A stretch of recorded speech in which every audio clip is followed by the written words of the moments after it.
श्रीमद् कुंज विहारणे नमः। श्री स्वामी हरिदास विजयतीर्थराम।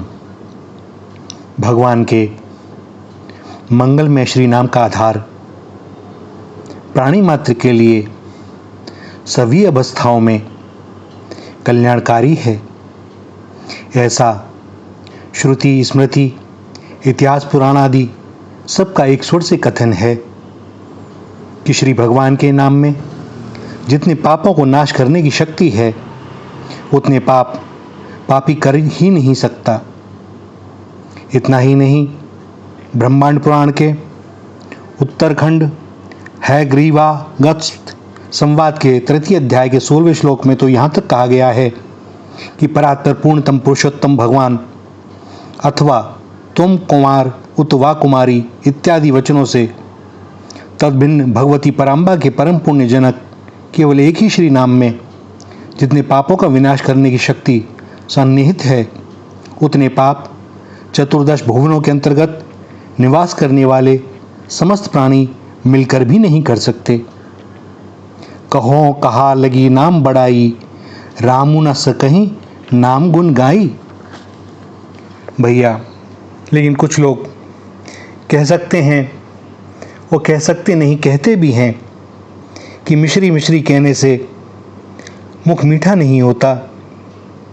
तो भैया, चाकू छिरू इत्यादि शब्दों के उच्चारण से जिह्वा कटती नहीं, तब केवल राम राम अथवा कृष्ण कृष्ण कहने से पापों का नाश कैसे हो सकता है। किंतु यह कहना इसलिए ठीक नहीं है कि शब्द और अर्थ का तादात्म्य होता है। इस शास्त्रीय तादात्म्य को जो न समझें, ऐसे आधुनिक विचारधारा वाले लोगों के लिए केवल इतना ही कहना पर्याप्त है कि लोक में भी नामी के द्वारा जो कार्य होता है वही उसके नाम मात्र से भी होता देखा जाता है। कोई अत्यंत साधारण व्यक्ति किसी बड़े सेठ से मिलने जाए तो उस साधारण व्यक्ति की साधारणता को जानकर वह सेठ स्वयं अथवा उसके कर्मचारी उस साधारण व्यक्ति से एकाएक सीधे मिलना भी पसंद नहीं करते। किंतु वही साधारण व्यक्ति जिस बड़े सेठ से मिलने जाए उसके प्रति उसके परिचित किसी अन्य बड़े आदमी का नाम ले लें और कह दें कि मुझे उन्होंने भेजा है, तो वह बड़ा आदमी अपने परिचित दूसरे बड़े आदमी के नाम मात्र को सुनकर आने वाले साधारण व्यक्ति से भी तुरंत मिल लेता है। और आजकल तो लोग अपना कार्य निकालने के लिए बड़े लोगों के नामों का खूब प्रयोग करते हैं और उपयोग करते हैं। कैसे यह सिद्ध नहीं होता कि नामी अर्थात नाम वाले व्यक्ति में जो शक्ति है वही उसके नाम में भी प्रत्यक्ष देखी गई, क्योंकि जिसका नाम लिया गया वह व्यक्ति स्वयं तो आया नहीं, किंतु उसके नाम मात्र ने उसका काम कर दिया। कभी कभी तो यहाँ तक देखा जाता है कि कुछ लोग अपना काम बनाने के लिए झूठ मूठ में ही बड़े आदमियों का नाम ले लेते हैं और उनका काम बन जाता है, भले ही वह उनका परिचित क्यों ना हो। इससे तो यही सिद्ध होता है कि नामी में जो कार्य करने की शक्ति होती है वही उसके नाम में भी है। यहाँ तक देखा जाता है कि कभी कभी स्वयं व्यक्ति जाकर किसी की सिफारिश करे तो उसका उतना प्रभाव नहीं पड़ता जितना उसके व्यक्तित्व के ज्ञान के अभाव में नाम मात्र से प्रभावित व्यक्ति का उसके नाम के द्वारा पड़ता है।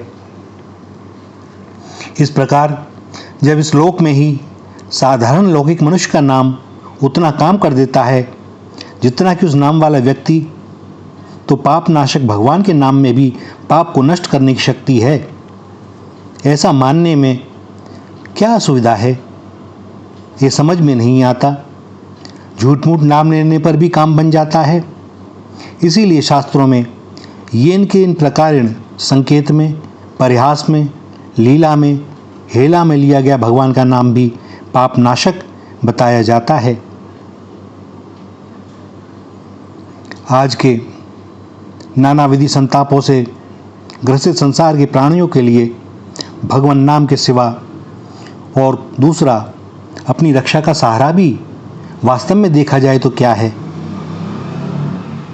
सब प्रकार का बल होते हुए भी भगवान के सहारे के बिना हमारा सारा बल किसी अर्थ का नहीं, किसी कीमत का नहीं।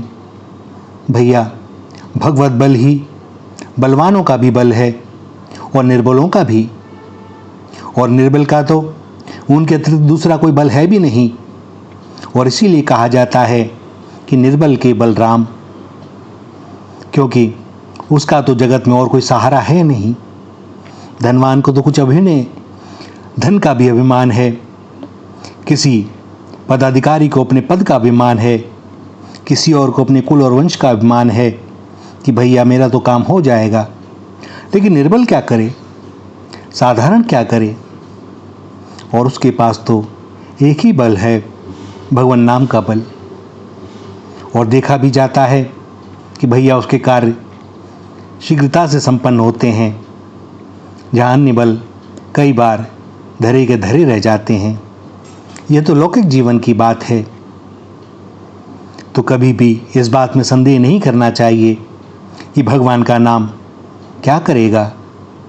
भैया, इसमें अनंत शक्ति है। आप ही देख लो, आपका एक नाम है और आपका नाम लेकर यदि आप समाज में प्रतिष्ठित व्यक्ति हैं, कोई किसी से कुछ काम कराना चाहे, भले ही वह आपको विदित भी ना हो, उसका काम हो जाएगा।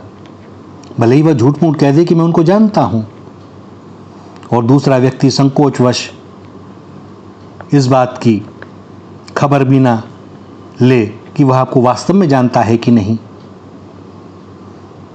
आप भी देख लिए, कोई भी आपका नाम पुकारे तो आप उत्तर देते हैं कि नहीं देते? आप मौन तो रहते नहीं।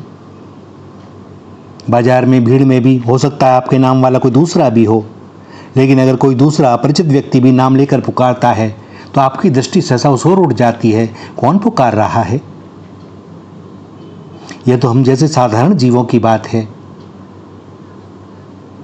भैया, नाम ही पतंग है और नाम डोर है।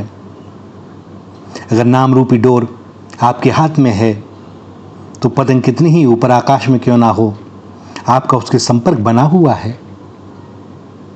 बस डोर हाथ में बनी रहे, नाम ही सदैव आपके साथ है। श्री राधा, श्री राधा, श्री राधा।